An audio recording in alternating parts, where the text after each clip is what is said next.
Hello students, তোমালোকৰ বহুতে মোক কমেন্ট কৰি আছিল যে তোমালোকক BA সেকেন্ড সেমিস্টাৰৰ নিউ এডুকেশন পলিচিৰ অন্তৰ্গত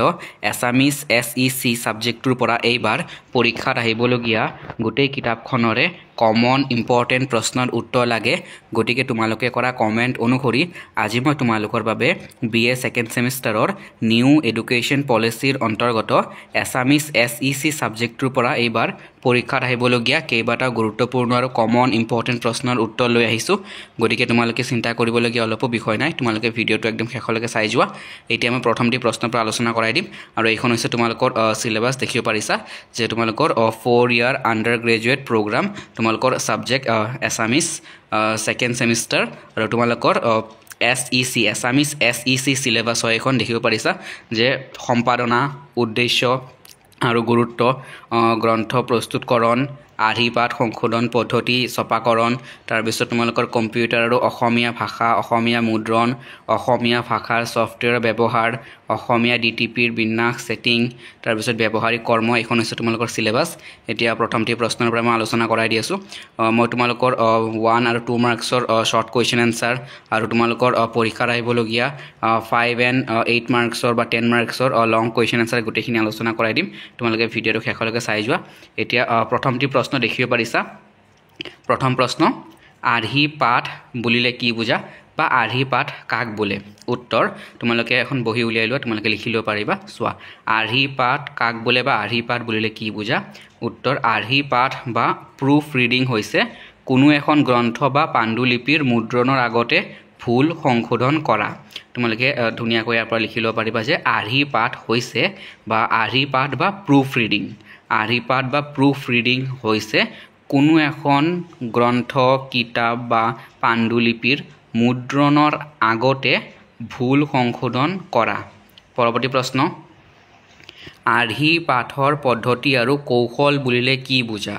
উত্তৰ আৰ্হি পাঠ বা প্ৰুফ চোৱা কাম কৰোতে আৰ্হি পাঠকজনে যিবোৰ নীতি পদ্ধতি আৰু কৌশল অৱলম্বন কৰে বা প্ৰয়োগ কৰে বা ব্যৱহাৰ কৰে তাকে আৰ্হি পাঠৰ পদ্ধতি বা কৌশল বুলি কোৱা হয় পৰৱৰ্তী প্ৰশ্ন এতিয়া আমাৰ পৰৱৰ্তী প্ৰশ্নলৈ গৈ আছো নেক্সট কোৱেশ্চন আমাৰ নেক্সট কোৱেশ্চন পৰৱৰ্তী প্ৰশ্ন হৈছে যে এজন আদৰ্শ আৰ্হি পাঠকৰ বৈশিষ্ট্যসমূহ লিখা প্ৰথমতে তোমালোকক আৰ্হি পাঠ কাক বোলে তোমালোকে 1 মাৰ্কছৰ প্ৰশ্ন হিচাপে বা 2 মাৰ্কছৰ প্ৰশ্ন হিচাপে পাবা তাৰ পিছত তোমালোকৰ এজন আৰ্হি পাঠকৰ বা আদৰ্শ আৰ্হি পাঠকৰ বৈশিষ্ট্যসমূহ লিখা সোৱা তোমালোকে পইণ্টত লিখিবা উত্তৰ এজন আদৰ্শ আৰ্হি পাঠকৰ বৈশিষ্ট্যসমূহ হ'ল পইণ্টত মই দেখুৱাই দি আছো তোমালোকক সোৱা তোমালোকে পইণ্টত লিখিবা ক খ গ এই দৰে লিখিবা প্ৰথম ক দেখিব পাৰিছা যে আৰ্হি পাঠকজনৰ বানান আৰু ভাষাৰ ক্ষেত্ৰত বিশেষ দক্ষতা থাকিব লাগিব পৰৱৰ্তী পইণ্ট খ আৰ্হি পাঠ বা প্ৰুফ চোৱাৰ সময়ত ব্যৱহাৰ কৰা সাংকেতিক চিহ্নৰ জ্ঞান থাকিব লাগিব অৰ্থাৎ যেতিয়া প্ৰুফ চোৱা হয় অৰ্থাৎ আৰ্হি পাঠ বা প্ৰুফ চোৱা হয় আৰু সেই সময়ত যিবোৰ সাংকেতিক চিহ্ন ব্যৱহাৰ কৰিব লাগে ভুল সংশোধন কৰিবলৈ সেই চিহ্নবোৰৰ জ্ঞান থাকিব লাগিব অৰ্থাৎ আৰ্হি পাঠ বা প্ৰুফ চোৱাৰ সময়ত ব্যৱহাৰ কৰা সাংকেতিক চিহ্নৰ জ্ঞান থাকিব লাগিব পৰৱৰ্তী পইণ্ট গ আৰ্হি পাঠ বা প্ৰুফ চোৱাৰ সময়ত প্ৰকাশন গোষ্ঠী বা কাকত আলোচনীৰ সম্পাদনা নীতি নিয়ম বানান পদ্ধতিসমূহ অনুসৰণ কৰিব লাগে তাৰ লগতে নিৰ্দিষ্ট এখন অভিধান আৰু ব্যাকৰণ ব্যৱহাৰ কৰিব লাগে প্ৰুফ চোৱাৰ সময়ত এইটো আটাইতকৈ গুৰুত্বপূৰ্ণ দিশ গ আৰ্হি পাঠ বা প্ৰুফ চোৱাৰ সময়ত প্ৰকাশন গোষ্ঠী বা কাকত আলোচনীৰ সম্পাদনাৰ নীতি নিয়ম বানান পদ্ধতিসমূহ অনুসৰণ কৰিব লাগে তাৰ লগতে নিৰ্দিষ্ট এখন অভিধান আৰু ব্যাকৰণ ব্যৱহাৰ কৰিব লাগে পৰৱৰ্তী পইণ্ট ঘ আৰ্হি পাঠক বা প্ৰুফ ৰিডাৰৰ কম্পিউটাৰৰ ব্যৱহাৰিক জ্ঞান থকাটো অতি প্ৰয়োজন ইয়াৰ উপৰিও DTP কৰা আৰু সংশোধন কৰাৰ প্ৰাথমিক জ্ঞান থাকিব লাগে পৰৱৰ্তী পইণ্ট উঙ সোৱা আৰ্হি পাঠক দেখিব পাৰিছা তোমালোকে আৰ্হি পাঠক বা প্ৰুফ ৰিডাৰ এগৰাকীয়ে সকলো ধৰণৰ ভাষা জানিব লাগে কাৰণ কিতাপ বাতৰি কাকত আলোচনীত ভাষা তথা শব্দ ব্যৱহাৰৰ ক্ষেত্ৰত এক সুকীয়া শৈলী থাকে পৰৱৰ্তী পইণ্ট প্ৰথম চ যে আৰ্হি পাঠক বা প্ৰুফ ৰিডাৰ এগৰাকীয়ে অতি কম সময়ত প্ৰুফ চাই দিব লাগে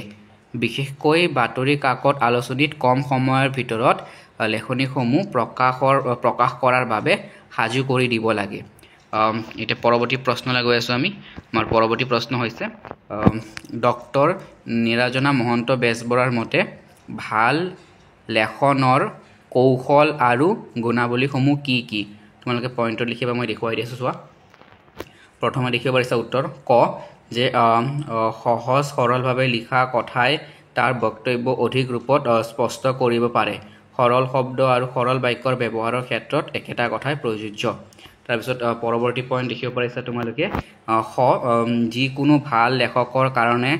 লেখকে এবাৰ লেখাৰ পাছত নিজৰ লেখাটোকে প্ৰয়োজনীয় কৰ্তন সংশোধন আৰু সংযোজন কৰি সম্পাদনা কৰি অন্তিম ৰূপ দিব লাগে পৰৱৰ্তী পইণ্ট গ লেখাটোৰ অন্তৰ্গত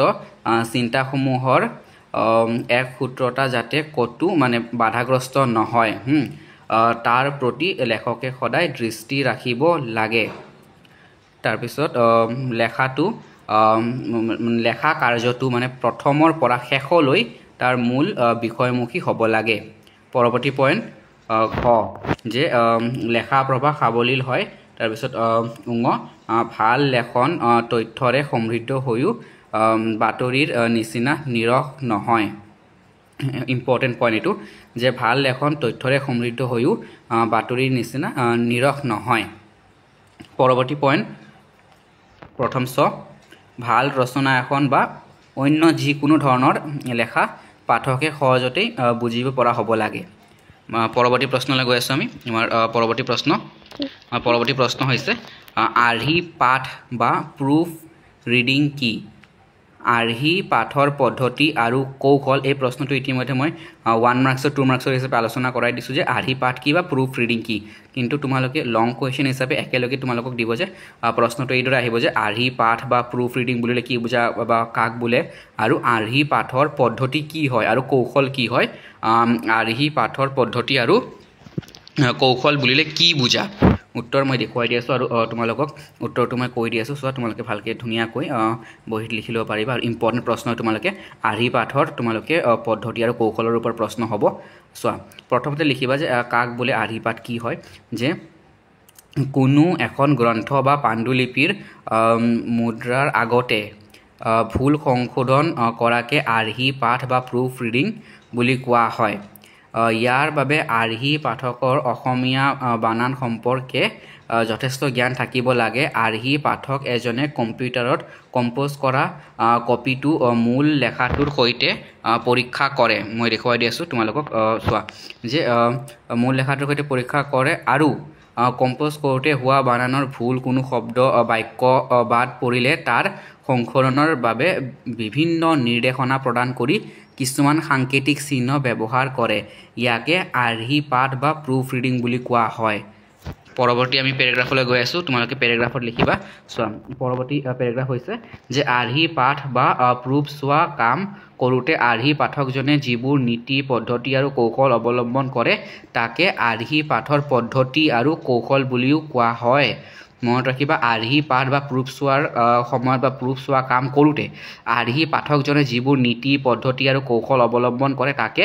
আৰ্হি পাঠৰ পদ্ধতি আৰু কৌশল বুলি কোৱা হয় অসমীয়া ভাষাত আৰ্হি পাঠৰ গুৰুত্ব আৰু ব্যৱহাৰ অতি কম পৰিমাণে দেখা যায় অসমীয়া ভাষাত আৰ্হি পাঠৰ গুৰুত্ব আৰু ব্যৱহাৰ অতি কম পৰিমাণে দেখা যায় যাৰ ফলত নতুনকৈ ছপাই উলিওৱা কিতাপত প্ৰয়োজনতকৈ অধিক ভুল চকুত পৰে এই ক্ষেত্ৰত চোৱা দেখিব পাৰিছা তোমালোকে এই ক্ষেত্ৰত প্ৰকাশন গোষ্ঠীয়ে নিজৰ উদ্যোগত কামবোৰ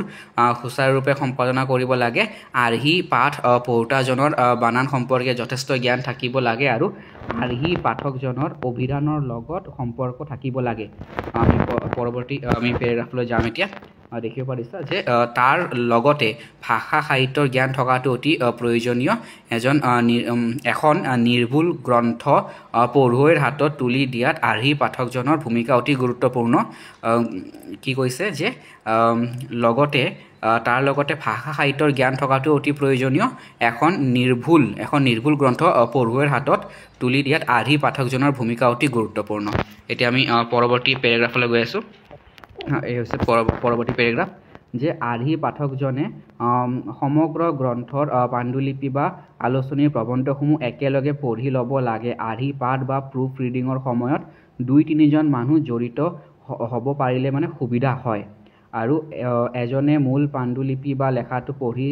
যাব আনজনে প্ৰুফ চাই কিবা ভুল থাকিলে শুদ্ধ কৰি নিৰ্দেশনা প্ৰদান কৰি কিছুমান সাংকেতিক চিহ্ন ব্যৱহাৰ কৰিব